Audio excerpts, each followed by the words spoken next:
Greetings! You're watching SeptumSin versus the World. I'm SeptumSin. I'm here with Kotobuki Jake. Alright. And we're here Mr. Anderson. to talk about, well, just pickups. We're doing pickups. Yeah, we're just doing them pickups. I hope you really liked the last pickup because we're doing more pickups. Yay! So, you might even make a habit of it. One of these days. But then you're going to run out and then we'll be back to school. Oh, it'll take a while. So, we're going to do some pickups, but of course we've got a bigger video to work on. Actually, the clue to that is behind Jake. But you might have already seen it because I'll probably put that one before this. Okay. But let's go ahead and get started. Well, and another clue to the other video is there is a theme to my stuff tonight. Which is in honor of the now late Disney Movie Club. I decided to bring some of my purchases.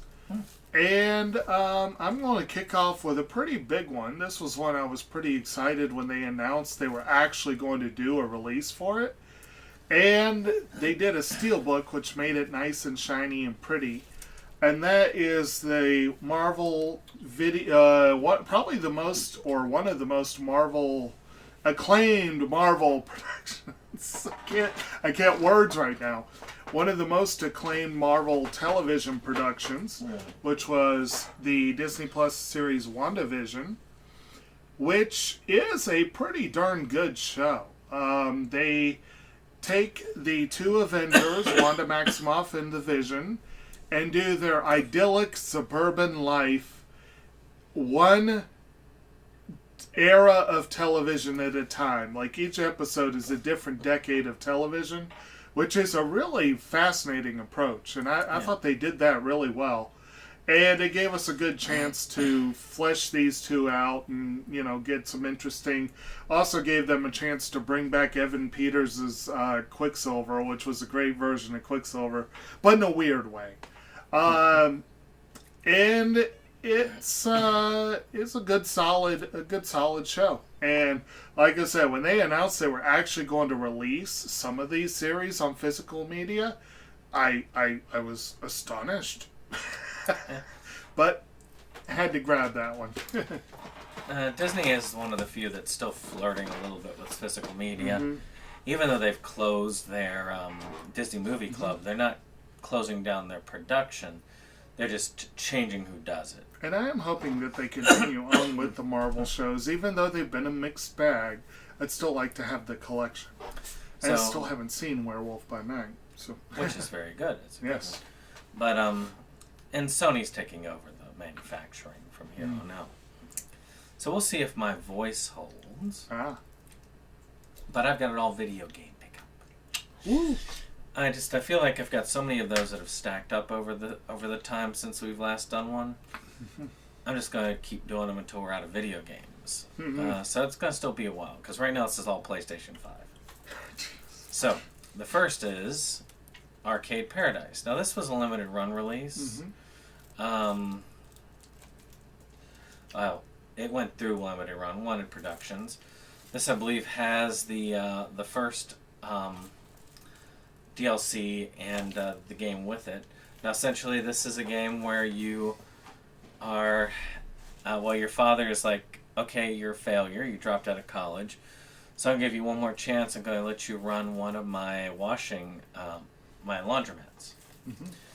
But he finds out that the little arcade machines in the back, this, by the way, takes place in, I think the 80s or 90s. So he finds out that the little arcade machine in the back, they were actually making more than the laundry. So he decides to sneakily build an arcade. So you're kind of running this laundromat while slowly pushing those out and building more arcade machines. And you can play a lot of the arcade games, and most of the arcade games are based off of old school 80s arcade games. So it's kind of cool like that. I do enjoy that. It's got some fun to it. I could believe that. I believe when I went to a coffee shop in Salem, I probably put as much money into their Super Street Fighter 2 as I did and whichever version the arcade was. I probably put as much money into that as I ever spent on coffee. Well, Kim and I actually played the game all the way through from the beginning to the end. Oh, wow. Yeah. Good times. All right, so next up, I'm going to, again, I've got a little bit of a theme going on, and I'm going to go with the other one that they announced that they were releasing almost the same time as WandaVision, which is another acclaimed one, so much so that it's, I think, currently the only Marvel one that has gone into a second season, which is Loki. And it's good. Loki is quite good. It basically, even though, and I recently was reminded of this from diving back into the Arrowverse, even though the premise of Loki basically rips off DC's Legends of Tomorrow, they both do what they do in their own respective unique ways. And I think there are a few that would say that Tom Hiddleston as Loki is a bad thing. Yeah. Plus pairing him with Owen Wilson, it's a pretty good team up. They tried really hard to set up Kang with this, and of course now nobody likes Jonathan Majors anymore, and so that part didn't pan out as planned. But well, they didn't know. Yeah, but and he did a good job with the character, Yeah. So. But at any rate, good show. Glad to have it. I do hope that they continue pressing these because I'd like to get season 2. Well, we'll see if Sony is doing them. Right. So this one is one that I got on a whim, Okay. which is Deofield Chronicle. Square's been kind of throwing a lot of stuff at the wall, hoping something will fit, Right. and so they created a fantasy tactics style game. Mm-hmm. And I heard a lot of good things about it, and it had gone on sale to $30, and I was curious about it, so I said, you know what, I will get it, and I'll play it eventually. Still haven't played it, but it looks good, looks like fun, looks like it might be of enjoyment. Good times. All right, the next one up, they did an almost simultaneous release of 2 of the MCU titles. This was one that I thought should have gotten more good press than it did. It kind of came out and got people kind of ignored it, but I actually thought The Falcon and the Winter Soldier was a pretty good series. It had a good ending.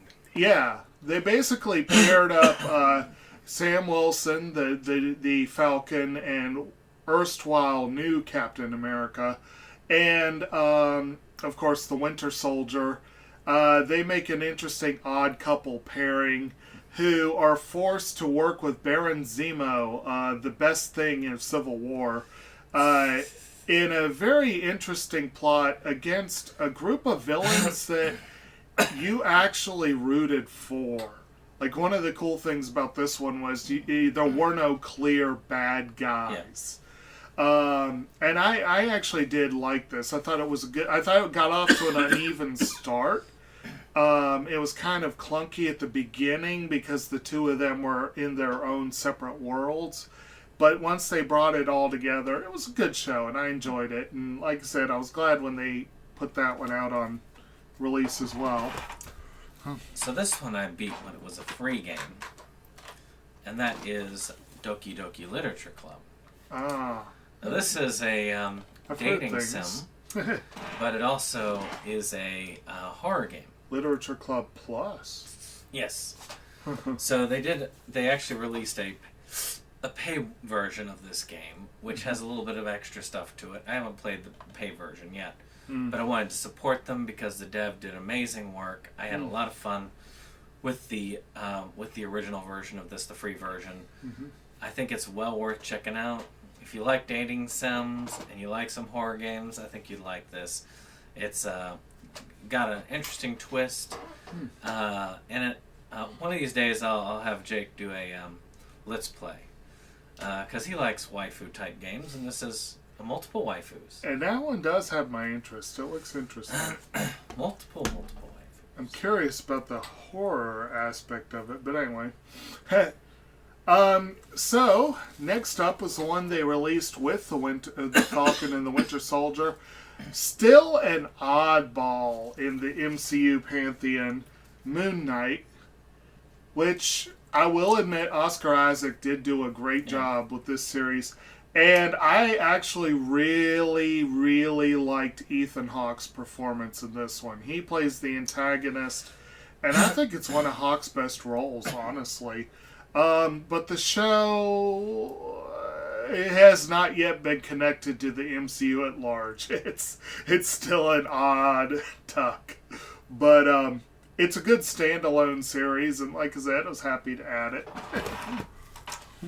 So this next game I wanted to get anyway because there was a game series called Suikoden that was back on the PlayStation days.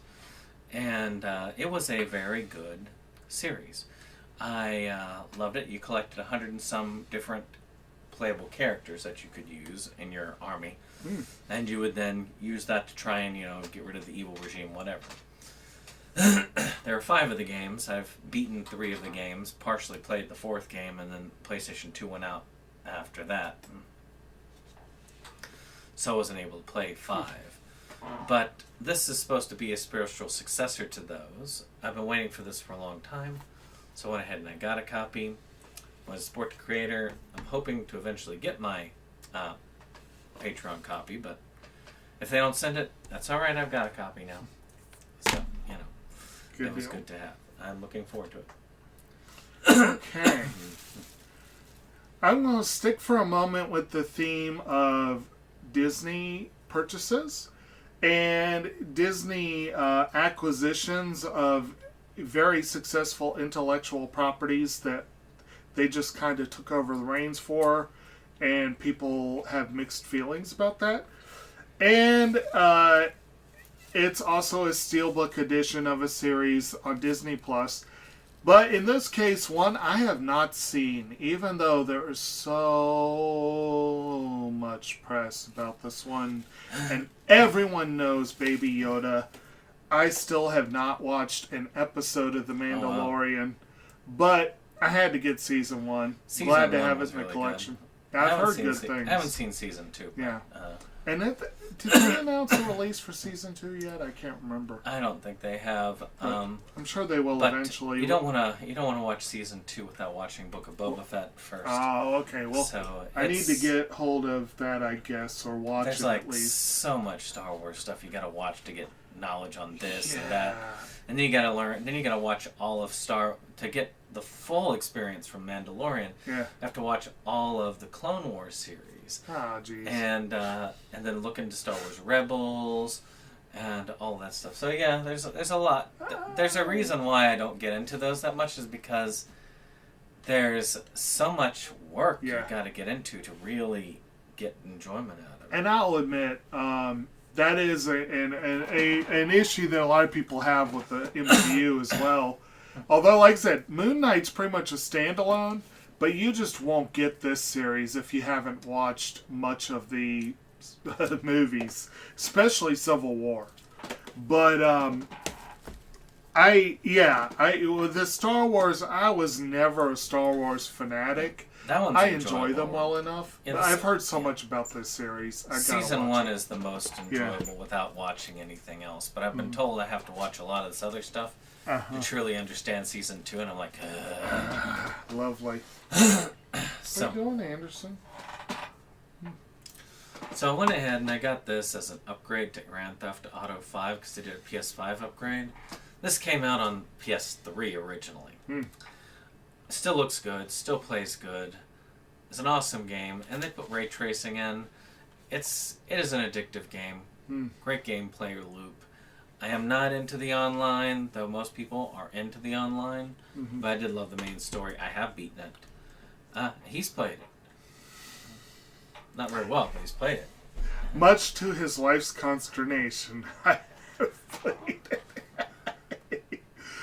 They forced me to play it, and then they complained when I wasn't good at it. Oh, I laugh at it. That's the entertainment part. See, my favorite thing was to find someone riding a bike, punch them out, and steal their bike. So you to play bully. That's a better one for that. Oh, but anyway, see, but in that case, you're just being a bully. Here, you're supposed to steal cars. That's all right. Bully, all the kids are assholes, so it doesn't matter. Okay. So anyway, again, with the Star Wars, I have not seen any of the Star Wars shows, just the movies. And honestly, that includes Clone Wars. I haven't seen any of the series either, so, that's all not there for me. So, I debated this last one, but Disney, when they shut the doors, they went out with not really a bang and not really a whimper. They had one last selection that was a new item, and it was interesting, but I was not interested enough to get it on its own merit, but somehow I missed the cutoff date and they sent it to me anyway. I was going to build an order around it, damn it. But I decided to keep it. Let it be my one last, time that Disney got one by me. So I ended up with a copy of Obi-Wan Kenobi. But again, it's a nice steelbook, and Obi-Wan Kenobi's a fun character, so I'm kind of curious where they're going with this. My guess is that it would be one, like you said, I probably need to see Book of Boba Fett. I don't know. This came before The Mandalorian Season 2, right? I think so. I don't. Yeah. So. I want to say that it can be watched on its own for the most part, Right. but I think Clone Wars does Right. have some references in there. Right. I mean, this is primarily a follow-up to Revenge of the Sith, I think. Yeah, I think so. But at any rate, I got it. It's there. I'll get to it one of these days. Well, this one is actually a Marvel tie-in, so there you go. And I thought about bringing but, Well, I went ahead. There's 2 Guardians of the Galaxy games. I actually own both. One of them more digitally, but this one's still kind of fun. This Guardians of the Galaxy is kind of a standalone game. This one reflects more of the comic verse than it does the, the other. Yeah. But still, fun game. I've played a little bit of it. It is entertaining. You work through each of the Guardians. It's one that you kind of like. It's part fighter, part puzzle in a way, because some of them, their powers work better here, others there. It's one that kind of sad that it kind of came and went. Yeah. Without much fanfare. It's actually a pretty decent game. Problem is, when you're looking for knock it out of the park games, decent don't cut it. Unfortunately, like you say, it's more based on the comics and whatnot. Yeah. My favorite version of the Guardians will probably never be seen in the MCU. I really loved it when they had Kitty Pryde and the Thing on the team. I'm like, that's just such a weird, cool pairing. I love it. But I don't think we're ever going to see that. Although, X-Men and the Fantastic Four are both finally coming. They're on the way. So, yay. My last one is going to keep with the theme of Disney product, Disney stuff I got through the club, but this is something that is much more old school Disney. This is like my childhood, or something completely different. Something completely different. But this is a big, of course, Marvel was a big part of my childhood. Star Wars, not so much. But this was one of those afternoon cartoons that I loved. I got the complete collection of Chip 'n Dale's Rescue Rangers, classic series, classic theme song. Good times there. And haven't really seen this show in forever, but I did see some Tailspin episodes recently. And Darkwing Duck definitely aged well, so I'm hoping this one aged well as well. And the recent live-action movie they did was surprisingly good. And it did a good job of throwing back to this one while also being its own thing. So I really do want to get back into this, but I'm glad to have it. I wish they had done this collection for all of those. For DuckTales, for Tailspin, Darkwing Duck. I don't think they did like a single Blu-ray for any No, of those. They didn't. I wish they would. They And need Darkwing to. Duck and DuckTales And are Gargoyles too. They need to do that yeah. for But at least Gargoyles, they finished the series. Yeah. Which they did not finish the series for Darkwing Duck or DuckTales. What are you doing, Disney? Why? That's And now, if I remember correctly, our episode we did on TV themes, I believe we picked Darkwing Duck as the best theme, and wasn't DuckTales like in the top 5? I think that's up there. Yeah, I think this one was a contender, but it didn't quite make the cut. But that's an old school video. Yeah, back in our catalog. Yes, check it out. we did a lot of top 10s and stuff back in the day. So the last of the game pickups I have here is Immortals Phoenix Rising. So this one actually was an Ubisoft creation that has kind of Breath of the Wild vibes, but you play a god. It's supposedly really good and really solid, which is why they dropped it immediately. I haven't gotten to play it yet, but again, I got to catch it pretty easily for what it was, and it was enjoyable for what I've seen. I can't say I played it, but it looked enjoyable. So with that being said, I hope you've enjoyed this. If you did, click that like button, hit that subscribe, but we'll see you on the next one. Bye. This is the end of the show. We hope you liked it though. We had our spend, had time afraid. It's almost time to go. This is the end of the show. But we felt you'd like to know. A bunch of friends right to the end. Our link just down below. This is the end of the show. So help us let you know. 'Cause here's Jake to say the things we thought just couldn't go. And now we would like to take a moment to thank our friends at the Rebel Gaming Club for our rollicking opening number that has been gracing our videos for some time now. And we want to thank all our friends who come out for various projects and what have you. We have numerous links below, and we very much encourage you to check them out and give the other people a visit as well.